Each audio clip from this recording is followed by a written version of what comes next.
All right, this is Dr. Timothy Elizondo here. I am here for episode number 6 of my attempt to write an informative speech. At this point, my speech is coming up due. I mean, it really is. I need at least a week in order to, practice my speech, and I want it done. And it's not just like the first draft done, it's the final draft done. And sometimes that's going to require me as a student to write the final first draft, get feedback on it, and then make those changes, right? And then have that be the final draft. I also need to keep in mind that in this writing process, there are 2 outlines that I'm creating. There's a preparation outline, and then there's also a speaking outline.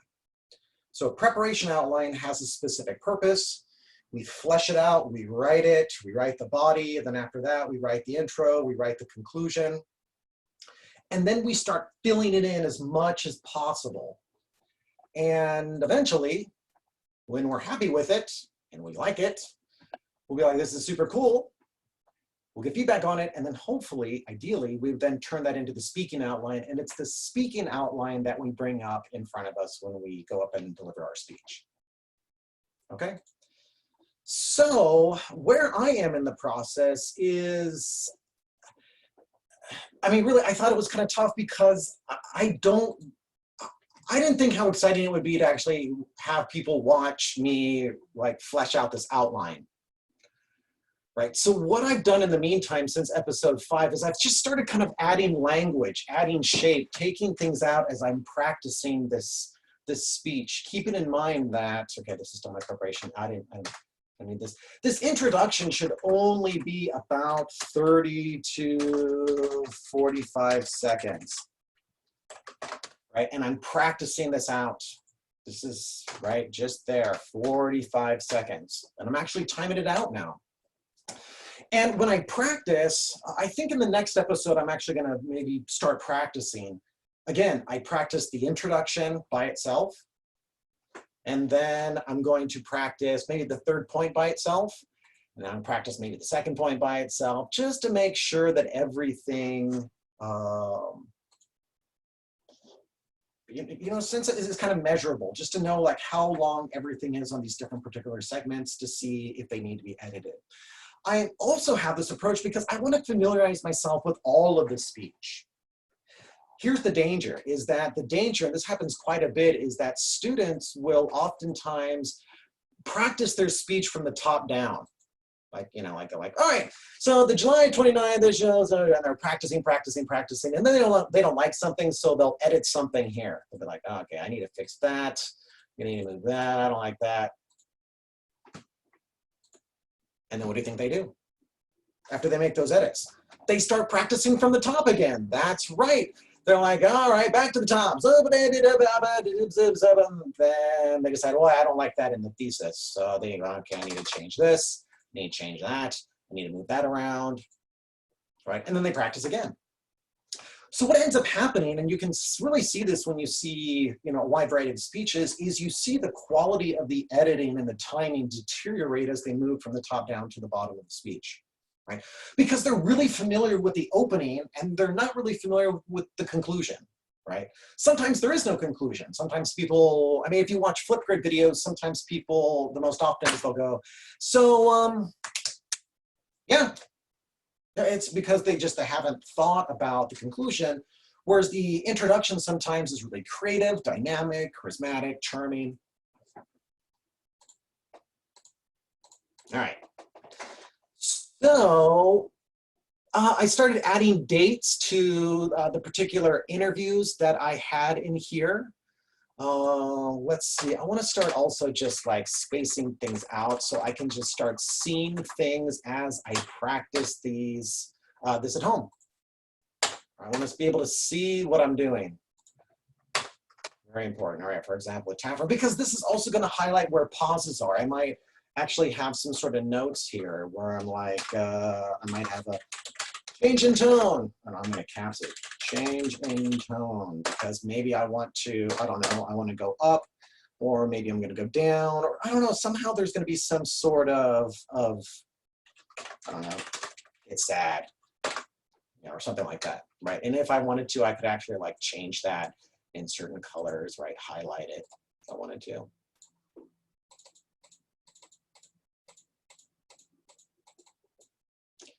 All right, so let's see. Find a way to paraphrase. When a player bargains with an owner, they solve problems. Bargains with the town elder.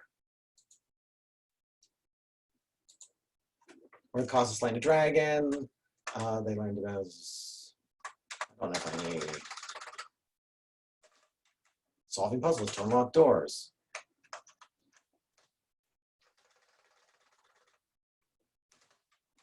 Tackle problem solving.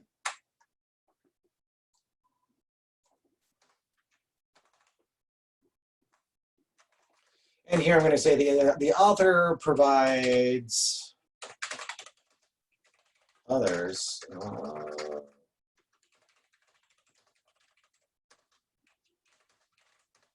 to illuminate. I want that. To illuminate the wide range of scenarios, quandaries, and other variouses, this and that a player can find themselves in as they attempt to succeed in their objectives within the game. As a result, this game can be modified to fit a wide range of players. Yeah, personality types. I still need something there. I don't know. I don't know if I need it. And that's where my editing is coming in, because it is a little bit long. So I think I'm just going to drop that. I don't think I need that. Your previous point. Yep. Like it. Okay, so I added stuff here as far as evil and good. I'm going to space this out there. I've got that. I like all that. I added some kind of detail here in the third point. And then in the meantime, I also added to my creative conclusion because I didn't have anything there. And what I'm choosing is I'm choosing an ascending revisit of the story. So the story I opened with up on top was a story about Boozehammer, right? So Boozehammer's doing something, and I'm like, hey, it's Patton Oswalt playing as Boozehammer, and he's having a lot of fun. So then at the end of my speech, I go back to Boozehammer. And I say, what do I say? There it is. Yeah, I go back to Booze. And I say, so as the rowdy tales of Boozehammer are shared from podcasts across the land, so too should our own community college join the adventure. For they are bound to find, for students are bound to find riches, and students are bound to find gold. And ultimately, students will become more wiser because of it. Yeah, something like that. I got it to know that. So our own college community. I like that better. Join the adventure. For students are bound to find riches, and they're bound to find gold. Bound to find riches. And then riches and gold are kind of the same thing. And they're bound to find Richard and a world of play. And ultimately will be more the wiser because of it. Okay, yeah, I like that. Okay, I think that works. I think that works.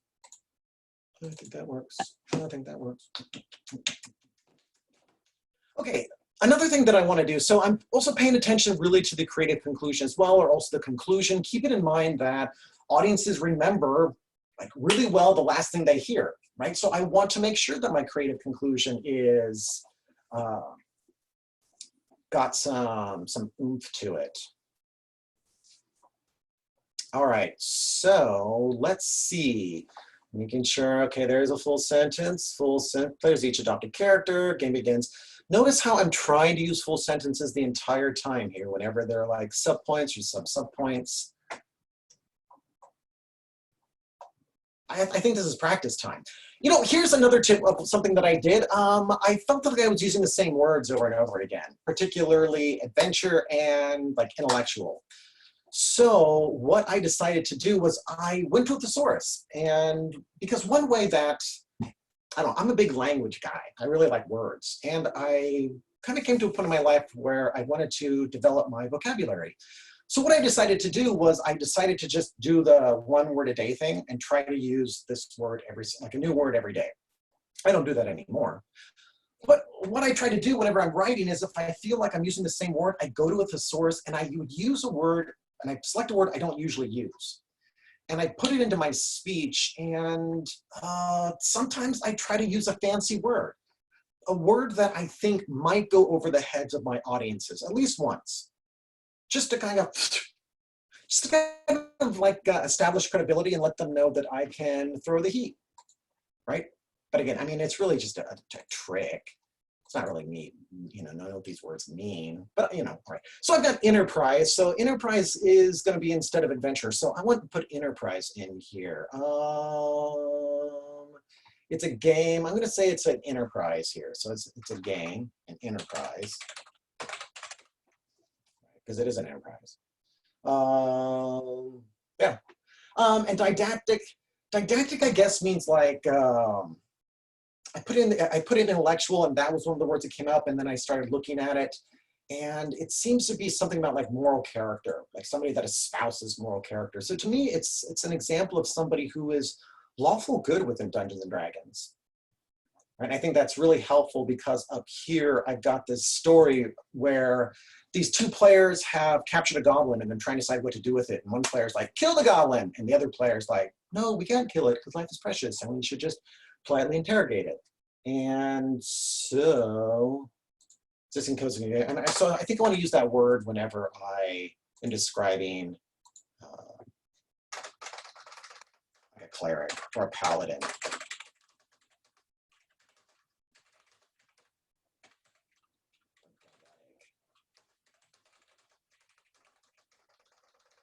As they try to link, right? Because they're trying to link their actions and their words to their moral system. Certain characters, they're just like, look, this is what I believe, and we have to do this. We have to stay at the Shrine of Thaudos, or whatever it is.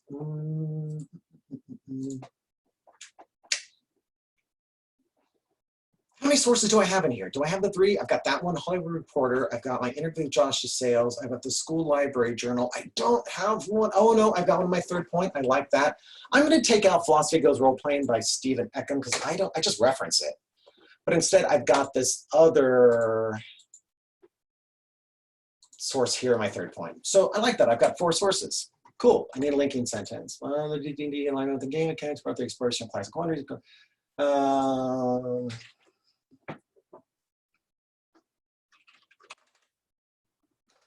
So here's some stuff that gets you like thinking about stuff, and then you have to like write stuff. So the exploration of thought is only useful if one can put such thought into action. Into the action of a pen. Yeah, I like that. Thus, my 3rd point will investigate the ways in which the game's mechanics and setting require players to utilize reading and writing skills. Yeah, I like that. Not utilize, develop. That's what I want to argue. I want to say it's develop. Yep. Yep, yep, yep. Yep, yep.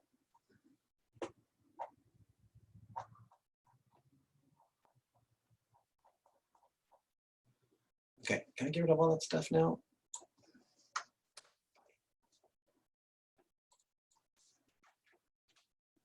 Okay, so now where are we? Where are we as we are wrapping this up?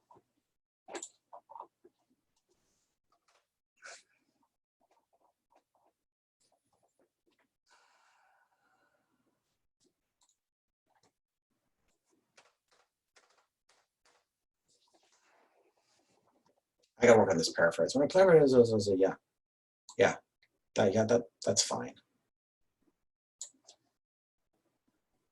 That's fine. Yeah, that'll work.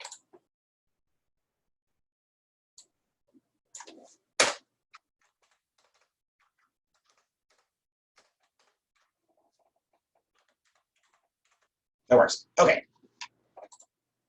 All right. So I think that's it for my outline. As far as I think that's a really solid preparation outline, and I think that I might add language to it and actually write it down, wordsmith it a little bit more as a student. I'd be looking for feedback from it from other students, maybe an instructor. I'd be asking maybe specific questions, being like, "Hey, does this look right?" And then I'm practicing it, and I'm practicing it. Perhaps I'm going to practice a point. I don't know. Maybe tonight. Might practice my conclusion when I don't know, after I make dinner and go walk around the block, feeling it out, seeing what works, seeing what doesn't work, seeing what the flow is, and I'm practicing probably without holding the piece of paper if I can. Right? I'm going to sneeze.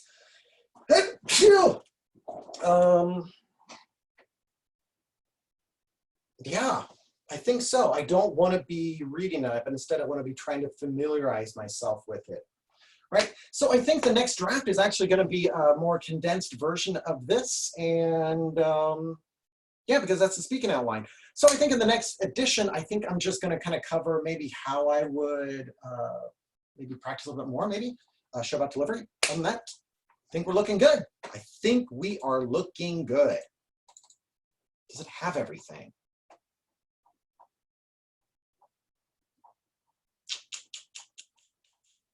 I think it does. Good for me. All right, guys. I will see you later. Okay, bye.